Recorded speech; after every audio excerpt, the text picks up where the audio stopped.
All right, I'm excited to get this money today on this breakdown. And there's one guy in Europe who's getting a ton of money. It is Carsen Edwards right here. He is out here playing in Italy, playing in the EuroLeague, making a big statement as he has, I think, his last 3 seasons out here. He's been one of the leading scorers in EuroLeague. And he does it by getting up a lot of shots. That's one thing that you'll see at these high-end European teams. They have guys, Kendrick Nunn, Carsen Edwards. The main guy on the team is aggressive to score. You have to think.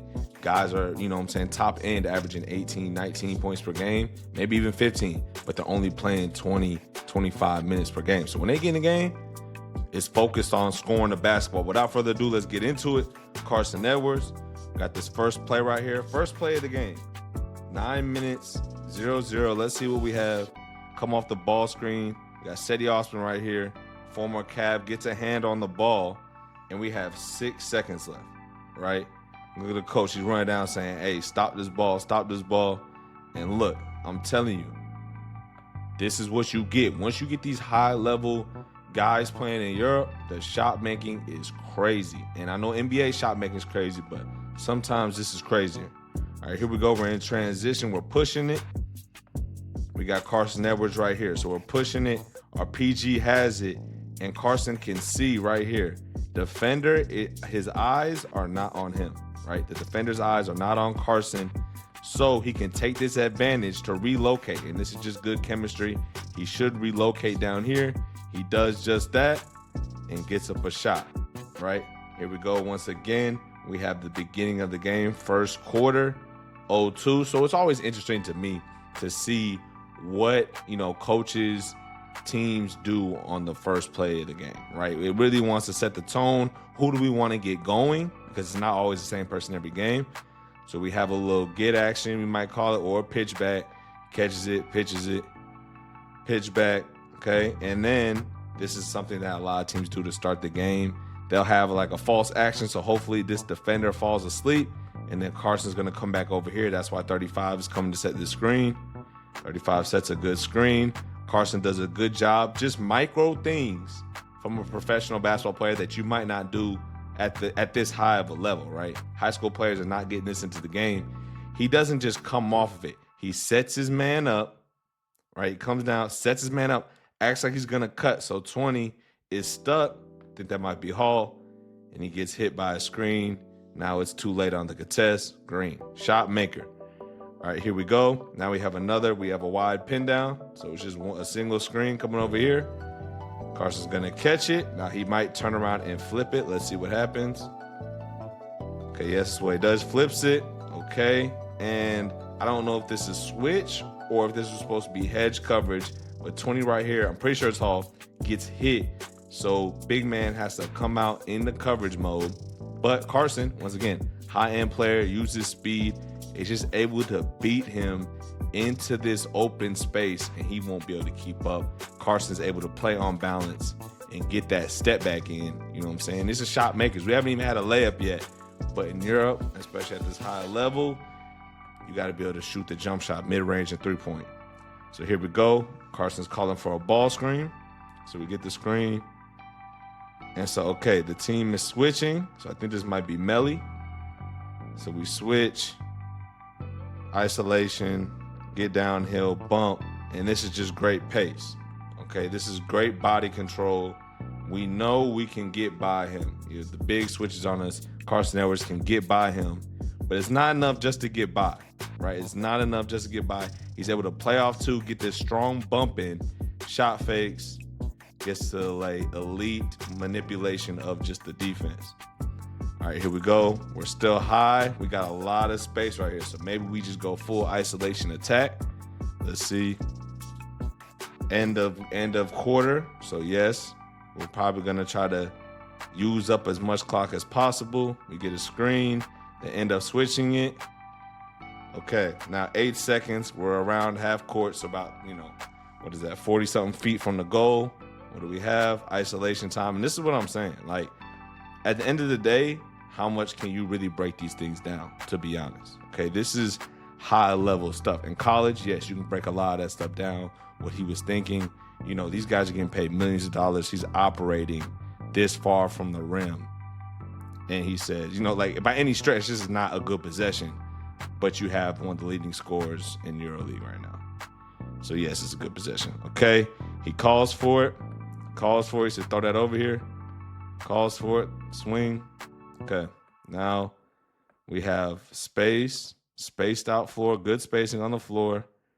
And here we go. This is the room to attack. So he attacks it. I think this might be THT right here. I'm pretty sure it is. And he is not in his gap, right? Kind of lazy. So we attack this gap and we got to have this high finish, right? You got 3 guys all going to be on you. We have to finish up high. And the positive thing about finishing up high and stuff like that is if you miss, you'll miss soft. And number 7 right here could get a putback dunk. Okay, here we go. Next possession. We are playing in Dubai, new EuroLeague team. So we're going to set this screen. And the intention for the most part would be to get this defender onto Carsen Edwards, right? That's why we set guard-to-guard screens. We're hunting switches, right? Justin Anderson's a very good defender. So we want to hunt this switch, but the Dubai team understands this, so they do not want to switch. So they kind of get confused.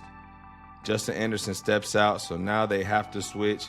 And now number 7, who is not the best defender, is on a late closeout to one of the best scorers, and we just rise up, right? This is how you get yourself easy shots. And these shots are hard to come by for a guy like Carsen Edwards, right? We've seen this whole tape. He's doing isolation, dribble moves, having to rise up in people's faces. This is probably one of the best quality shots he's going to be able to get. And you get this, I say this all the time, I do it in my games, by either setting a screen or slipping a screen, and setting the screen is not good enough. He has to get out and create space, right? Get the screen, make the team have coverage, and then we get out, create separation, and we get this knockdown. All right, here we go. We get the ball. We're early in transition, so we get to control the pace. Defender gambles, so now we have him in jail. We're already hooping, okay? Late game right here. 16 seconds left, but a minute 21 left on the entire clock, 16 on the shot clock. Okay, here we go. We were winning, and now we just go straight blow by. He's too close. We go blow by. Now problem 7 is not paying attention, so we're going to have to finish this ourselves. And he's able to do just that by playing off of 2 and jumping into space, right? He doesn't try to go through his chest. He really tries to avoid him, jump into this open space right here. And that's, great athleticism. Not necessarily the highest end athleticism, but you being able to jump into space is something special, okay? Now, what happens, like I said, he's one of the top leading scorers in EuroLeague.